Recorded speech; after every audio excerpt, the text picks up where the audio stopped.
Hola amigos, hoy os traigo un vídeo que llevo tiempo prometiendo y es el análisis de los laterales derechos que son potencialmente convocables por Marcelo Bielsa para la selección de Uruguay.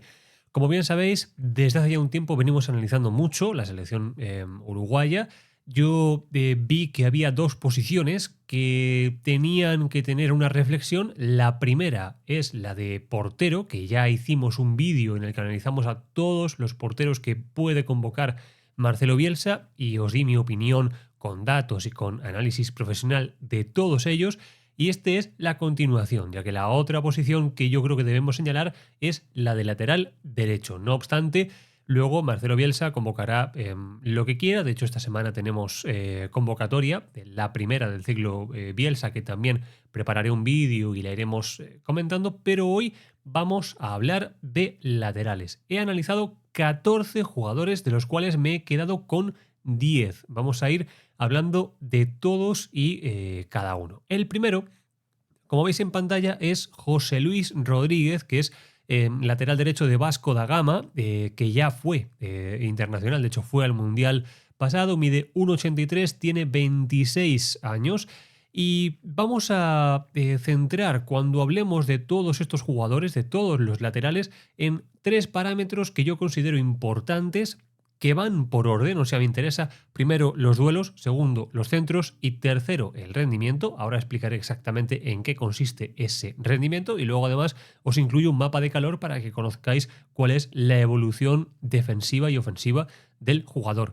¿Qué son los duelos? Son los duelos defensivos. Cada acción en la que un jugador tiene que disputar la posesión de la pelota con otro, un balón que va por alto, cuando va a trabar abajo, todos y cada una de esas acciones que para mí, en un defensa, que es lo que es un lateral derecho, son importantísimas. Y por eso yo en mi equipo siempre quiero defensas que por lo menos, o sea, como corte, ganen un 50% de los duelos, sean ganadores. Si tienes un equipo que sale ganador en los duelos, normalmente vas a competir y muy bien. Después está el asunto de los centros y del rendimiento. Esto lo vamos a poner un poco entre paréntesis de momento. ¿Por qué?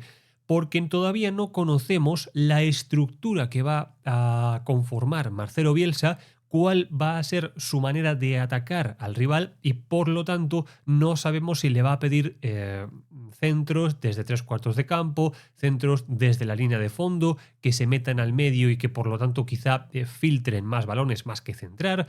Hay muchas posibilidades. Entonces yo os doy el dato inicial, general, y cuando sepamos cómo se desarrolla todo esto, iremos exactamente a desde dónde se producen esos centros y quién es mejor en cada zona del campo. De momento, quedémonos con el parámetro general. Por lo tanto, José Luis Rodríguez, 41% en centros. Quiere decir que de cada 100 centros que pone, 41 acaban en un compañero, lo cual es muy interesante. Y su rendimiento es menos 2,08. ¿Qué es este rendimiento? Bueno, se trata básicamente de quitarle a las asistencias esperadas las asistencias conseguidas. Es decir, José Luis Rodríguez tendría que haber dado 2 asistencias esta temporada y no las ha dado, porque los balones que ha puesto no han sido los adecuados. Bien, es básicamente esto, pero claro, habría que analizar también e hilar muy fino para ver cómo se han dado esas acciones. ¿Tiene verdadera responsabilidad José Luis Rodríguez en ellas? ¿No la tiene? En fin, esos parámetros también son relevantes. No es tan sencillo como en el caso de un portero, ni mucho menos, pero es un dato que lo tenemos que tener en cuenta. Además de eso, yo creo que Rodríguez tiene que ser, no sé si el titular de la selección, pero parte yo creo como claro candidato a quedarse con ese puesto después de cómo está el establecimiento, después de cómo está todo esto. Tiene un sudamericano sub-20 que ganó en 2017, tiene un campeonato uruguayo que ganó con Nacional en 2022. Yo creo que viene bien posicionado en ese sentido. Por lo tanto, mi veredicto, entre comillas, lo que yo pienso es que tiene que ser convocado y que tiene que ser parte de la selección uruguaya de cara al futuro. El siguiente jugador que vamos a analizar es Guillermo Varela. Yo lo di como titular en aquel vídeo porque básicamente me estaba basando en sensaciones, en lo que había visto cuando había coincidido que lo había visto jugar, ¿no? Pero después de sentarme y ver partidos suyos y comprobar exactamente cómo está todo, primero en cuanto a las sensaciones, la subjetividad que es ver un jugador, y luego al analizarlo en cuanto a los números, tengo que confesaros que voy a cambiar mi criterio con respecto a Guillermo Varela, que tiene 12 internacionalidades, perdón, mide 1,73, tiene 30 años, gana los duelos que tiene que ganar, que son 50,3, es el mínimo más o menos, tiene un 35% en centros, un rendimiento de menos 0,41, entonces entra dentro de los parámetros, pero lo que yo vengo viendo es un jugador que no es del todo consistente. Es un jugador que prometía mucho en sus inicios, todos recordamos en su salida tan temprano de Uruguay, ¿verdad? Que fue subcampeón del mundo sub-17 en 2011, que fue subcampeón del mundo sub-20 en 2013, que ya ha jugado 2 mundiales con Uruguay, en el 18 y en el 22, pero que luego, cuando ha tenido la oportunidad de estar en clubes de verdadero peso, no ha conseguido ser ese gran jugador que todos intuían. Tuvo un paso por el United, estuvo en el Real Madrid Castilla, estuvo en Frankfurt, en fin, ha tenido esas oportunidades y, bueno, ahora mismo está en el fútbol brasileño, lo cual, oye, es un buen nivel, pero, como os digo, yo tengo que cambiar mi criterio para con Guillermo Varela, no en cuanto al rendimiento, no que tenga menos 0,41 de rendimiento, que yo creo que es algo relevante, yo le doy una cierta importancia a ese tipo de parámetros, pero en este caso me lleva a esta reflexión el tema subjetivo, lo que vengo palpando cuando le he visto jugar. Técnicamente es un buen jugador, pero siento que se necesita algo más en esa posición, que se necesita un poquito más de mordiente, de colmillo, que además es un jugador que viene teniendo problemas físicos y por lo tanto, y aunque yo lo incluía, insisto, en aquel 11 que yo hice, una aproximación inicial a este mundo de la Uruguay de Marcelo Bielsa, me voy a tener que corregir a mí mismo. Eso también es importante. Yo considero que uno debe también evaluar lo que piensa y, bueno, en cualquier momento si se encuentra con una realidad que no es exactamente la que él tenía, pues también se tiene que decir y también de eso va el analizar. Y por lo tanto, mi conclusión sería que de cara al futuro, Uruguay tiene mejores jugadores en esa posición y no va a necesitar tener en cuenta a Varela, como vamos a ir viendo. El siguiente jugador que quiero hablar con vosotros, que quiero charlar, es Giovanni González, un jugador que la verdad que en España lo tenemos visto porque juega en el Mallorca. Tiene 17 internacionalidades, mide 1,78, 29 años, gana el 53,8% de los duelos, 41 en centros, lo cual es interesante, y tiene un buen rendimiento. Su rendimiento es positivo, es decir, asiste más de lo que se espera. Y eso yo creo que siempre es interesante. Además, juega en un equipo que tiene un fútbol muy reconocible, que a lo mejor en algún punto tiene parámetros opuestos al de Marcelo Bielsa, pero también tiene parámetros en común. El desarrollo físico, el que los jugadores normalmente ocupan bastante espacio físico en lo que es el campo a la hora de atacar y a la hora de defender. Yo creo que Gio González se ha demostrado muy válido en el Mallorca. Ahora, no es tan sencillo el asunto con Gio González, porque es un jugador que ya no es precisamente un joven, tiene 29 años, como hemos dicho. Es cierto que tiene un bagaje, porque ganó un par de campeonatos argentinos con Peñarol, que está jugando ahora mismo en Europa, está teniendo problemas de lesiones y eso no es lo ideal, si queremos verlo de esa manera. Entonces se va a tener que tomar una decisión. Yo no sé cuál será el rendimiento de Gio González de aquí al siguiente Mundial. Van a pasar 3 años, puede pasar prácticamente cualquier cosa. Pero yo creo que de inicio, y viendo lo que tiene Marcelo Bielsa en esta posición de lateral derecho, yo sí contaría con Gio González, sobre todo porque le veo cosas que son muy interesantes, que creo que pueden aportar bastante. No solo el rendimiento físico, me parece que es un jugador que entiende muy bien el timing del desmarque, sabe cuándo llegar, tiene buen retroceso también. Entonces, dentro de todo esto que estamos exponiendo y señalando que tampoco conocemos exactamente cuál va a ser la estructura de juego de Marcelo Bielsa, yo creo que lo podemos señalar de esta manera. El siguiente jugador que quiero destacar es Pedro Milans, que juega, como veis ahí, en Peñarol. Es un jugador que a mí, por lo menos, cuando lo he visto, me entra por el ojo. No sé muy bien deciros por qué, ya os digo, es esa parte subjetiva, ¿no? Tiene 21 años, es un lateral eminentemente ofensivo que no ha tenido todavía internacionalidades ni a nivel sub-20 ni a nivel absoluto. Ganó el Apertura 23 con Peñarol y, como veis en pantalla, bueno, es un jugador interesante a la hora de hablar de duelos. Tiene un 56% de duelos ganados, lo cual es, ya os digo, llamativo. Prácticamente un 30% de acierto, un 29% en los centros y un rendimiento muy impositivo, muy interesante, que es 0,83. Además, es un jugador que es titular en su equipo, que juega, yo creo, bastante habitualmente y que, por lo tanto, Bielsa va a tener una muy buena oportunidad de verlo. A lo mejor, a futuro, en un momento, puede tener en cuenta a Pedro Milans. Yo creo que para estar en esta selección de Marcelo Bielsa, sobre todo a futuro, se va a tener que ver el desarrollo de Milans, no solo en Peñarol, sino también en el paso siguiente que tenga en su carrera, si es en Europa, mejor que mejor. Pero yo creo que de momento no es un jugador convocable. Creo que hay mejores opciones que él hoy en día. No obstante, hay que tenerlo muy monitorizado porque es posible que en algún momento se pueda dar su convocatoria, pero ya os digo, en cuanto a lo que yo le he visto, es un jugador que me gusta, pero que de momento no convocaría. El siguiente es Leandro Lozano, de Nacional, que es un jugador que a mí también me ha llamado la atención. Es algo más mayor, tiene 25 años, mide 1,70, es titular, que yo esto siempre me gusta señalarlo porque creo que los jugadores tienen que tener ritmo competitivo a la hora de participar en una selección nacional. No ha sido nunca internacional con Uruguay, ni siquiera en el sub-20. Tiene un campeonato de Uruguay que ganó el año pasado nacional, en 2022.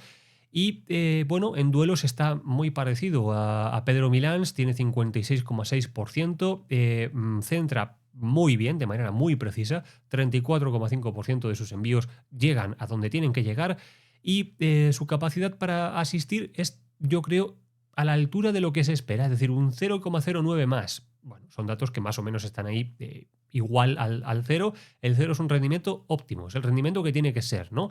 Donde estés por encima, donde estés un punto por encima del cero, es que estás en un muy buen nivel, es que conjugas una serie de factores que son interesantes y que quizá a la inteligencia artificial le cuesta identificar, como la visión de juego, como la capacidad de anticipación, como esa lectura de la jugada para saber dónde puede acabar cada uno. En fin, son muchos parámetros que podemos analizar, pero que luego, ya os digo, lo expandiremos cuando verdaderamente sepamos cuáles son los ingredientes que va a necesitar Bielsa. Ahora, en cuanto a su convocatoria, yo no lo llevaría de momento. Me parece que es un jugador que es interesante, que puede formar parte de un fondo de armario a futuro, pero de momento no creo que esté al nivel que se necesita para formar parte de esta selección.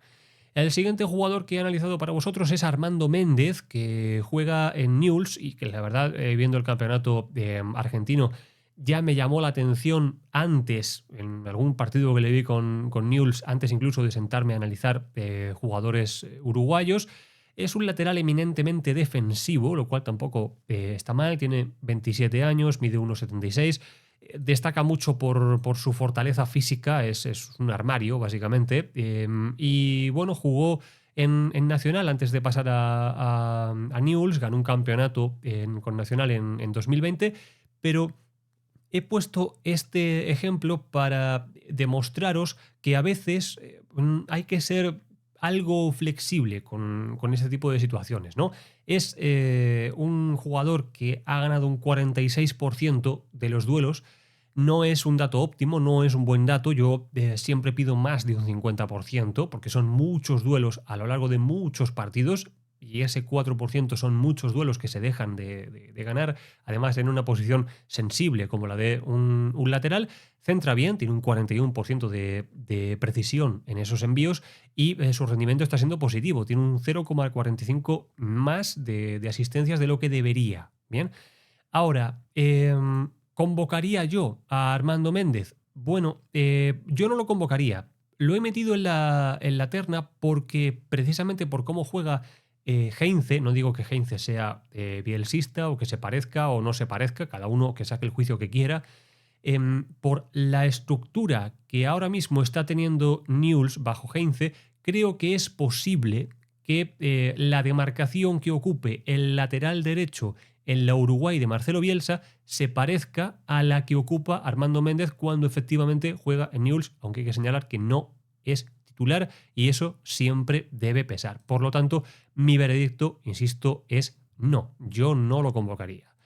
Después tenemos a Agustín Santana, que es un jugador que me ha sorprendido mucho.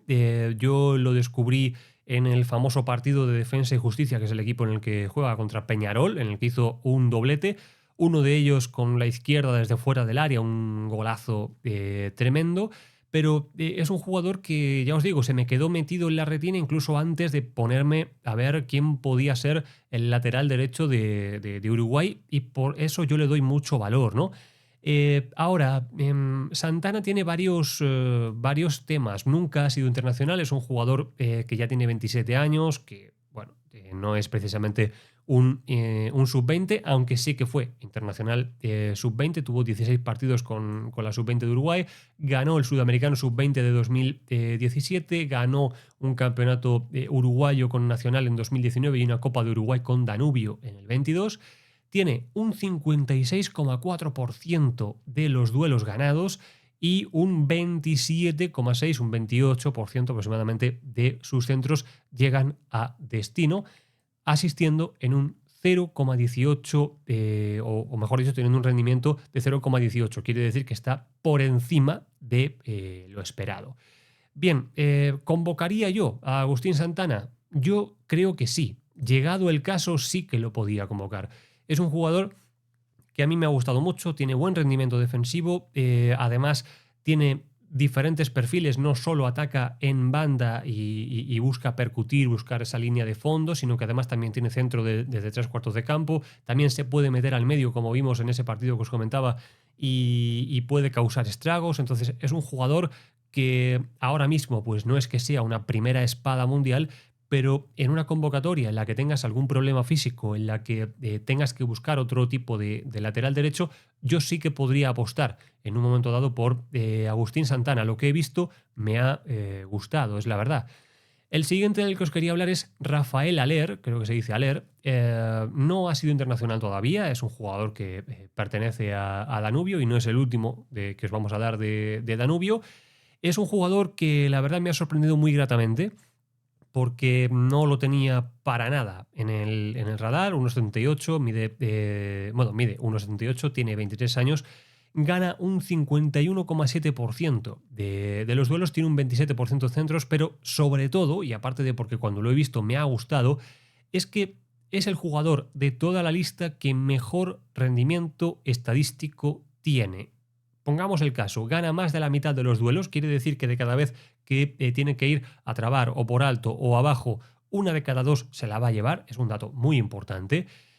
Tiene un 27% en centros, que yo más o menos a partir de 25 yo creo que está bien, porque en el centro no es solo el que pone el balón, también está en el que remata. Si tú pones el mejor balón de la historia, pero el que remata salta demasiado temprano o demasiado tarde, quizá no va a llegar, ¿no?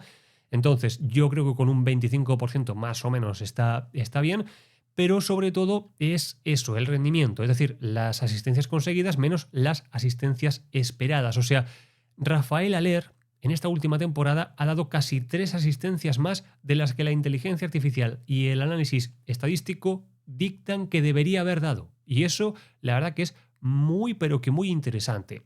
Significa que es un jugador que tiene mucho potencial. Significa que es un jugador inteligente, con buen juego y que además tiene una gran capacidad de pase. Entonces, no digo que se le convoque, no digo que sea titular, no lo digo de esa manera simplemente porque una resta de un número, pero sí que se le tiene que monitorizar y mucho. Danubio lamentablemente no es un candidato habitual a ganar la liga todos los años, es un gran club de Uruguay, pero yo creo que Aller, con la edad que tiene y con el rendimiento que está demostrando, en algún momento va a dar un salto, en algún momento va a jugar en Argentina, va a jugar en Brasil o va a jugar en Norteamérica o en Europa, siguiendo un poco lo que dijo Bielsa en la conferencia de prensa que dio en su presentación, ¿no? Entonces, yo no lo convocaría automáticamente, pero sí que le haría un seguimiento muy especial. Sí que hablaría con su representante, con él mismo, decirle, bueno, te estamos monitorizando, o sea, estás en el radar y te vamos a seguir muy de cerca, porque estos datos estadísticos todos juntos no son muy habituales. Entonces, eso nos debe poner en la pista de que Aller quizá al pasar por la mano de Marcelo Bielsa se pueda convertir en un jugador de un rendimiento muy superior y que esté para otra cosa. A mí ya os digo que es, al menos desde la mezcla de la subjetividad de ver a un jugador y los números, el que más me ha sorprendido de toda la lista que tengo para vosotros. El siguiente jugador es Guillermo Coutinho, que juega en Deportivo Maldonado. Es un jugador que además yo creo que en Europa no nos acordamos demasiado de él, tiene 28 años, es un lateral eminentemente defensivo, 1,77, que es titular en Maldonado, cosa que es interesante. Nunca ha sido internacional absoluto por Uruguay, solo ha jugado en el sub-20, 15 partidos. Ganó el campeonato uruguayo con Danubio en 2014 y también con Nacional en 2019. Ya os digo, tuvo un paso por Europa, estuvo en Rusia, estuvo también en Polonia, estuvo incluso en el Oviedo, pero bueno, ahí se quedó.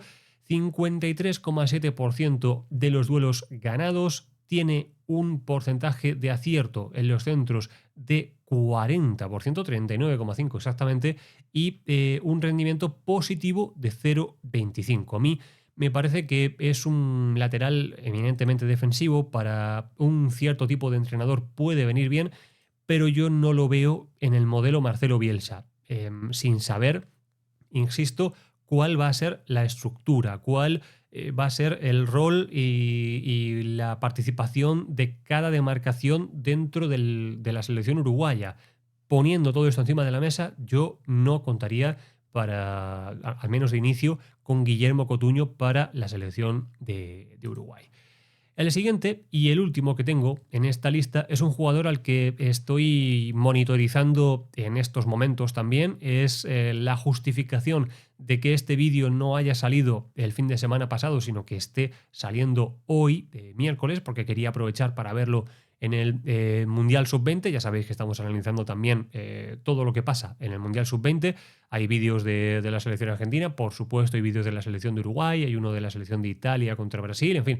Prácticamente todos los días estamos subiendo material del Mundial Sub-20. Aprovecho para ver si os gusta todo esto, si os gusta lo que estamos haciendo, que os suscribáis y que dejéis un comentario, pongáis un me gusta. Nos ayuda muchísimo, de verdad.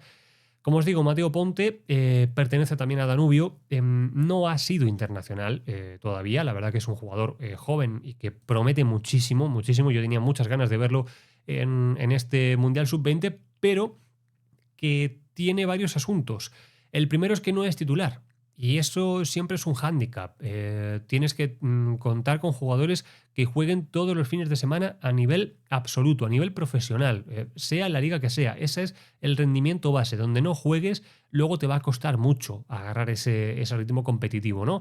25 internacionalidades en la selección sub-20, fue subcampeón del sudamericano sub-20 en este 2023. Evidentemente todavía pues, no ha estado en Europa, es canterano de Danubio y sigue en Danubio, pero la verdad que Mateo Ponte es un jugador muy interesante, porque es el que mejor rendimiento tiene en el parámetro a priori para mí más importante, que son los duelos. Gana nada más y nada menos que un 64,1% de los duelos.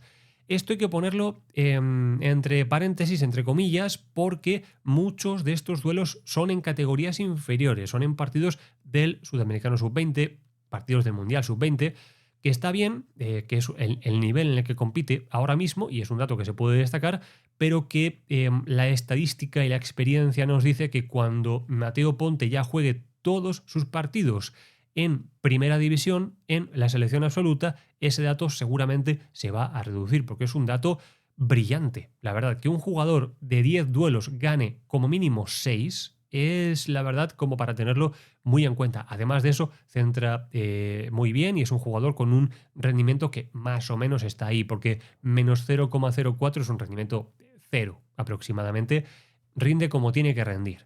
Entonces, el asunto de Mateo Ponte yo creo que es el mismo que dijimos en el vídeo de los porteros para Randall Rodríguez.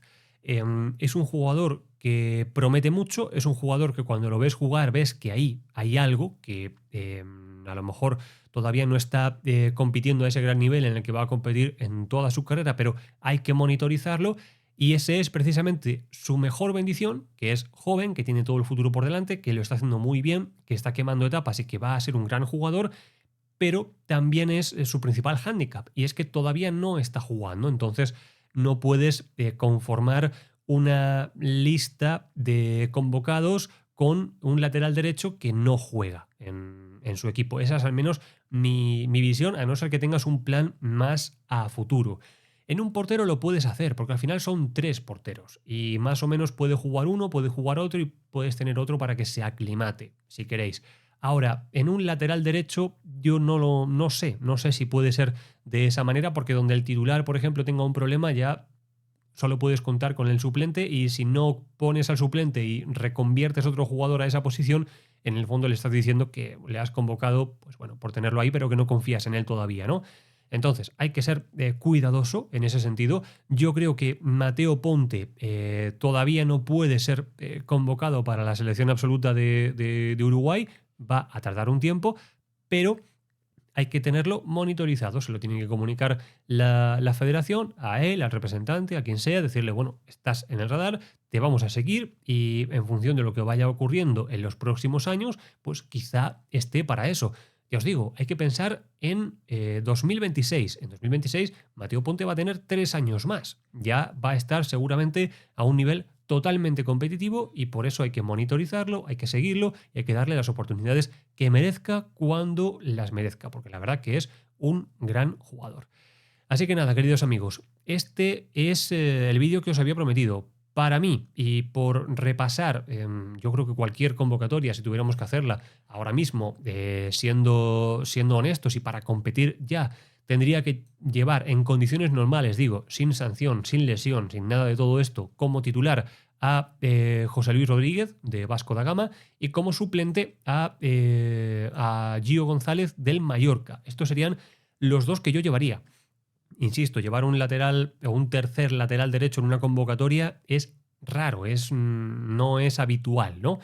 Pero claro, como el fútbol tiene estas cosas, puede haber una lesión, puede haber una sanción, yo tendría listos y muy monitorizados a 3, que son Agustín Santana, si quieres alguien de experiencia, alguien que está jugando, alguien que está teniendo muy buen rendimiento, que está en Argentina, que ya ha tenido varios pasos, que no es un novato precisamente en esto del fútbol, y por supuesto a los dos de Danubio, que son Rafael Aller y Mateo Ponte. 2 titulares, 3 que puedan ir entrando en función de lo que pase y de lo que ocurra. Así que nada, queridos amigos, muchas gracias de verdad, de todo corazón, por cómo está creciendo el canal, por apoyarnos, por estar al otro lado. Vamos a tener más vídeos en esta semana de la selección uruguaya. Ya os digo, en cuanto que sepamos la lista de convocados de Marcelo Bielsa, tendréis un vídeo analizando y viendo un poco. Todo cogido con pinzas, porque él mismo dijo que la primera convocatoria para estos amistosos de junio iba a ser extraña, particular, que quería convocar a jugadores que no iban a ser a lo mejor habituales después o que no los ve tan habitualmente, por lo tanto yo creo que a lo mejor reserva un poquito a los primeros espadas de la selección de Uruguay, me invento Valverde y Araujo, por ejemplo, y va llamando jugadores que quizá no sean tan conocidos a los que quiere ver, pues eso, cómo entrenan y todo esto, ¿no? Pero bueno, lo que sea lo analizaremos junto con todo lo que está habiendo en este Mundial Sub-20. Y nada, cualquier duda, lo que sea, lo podéis dejar en los comentarios. Muchas gracias, de verdad, de todo corazón, por estar al otro lado y nos vemos en el siguiente vídeo.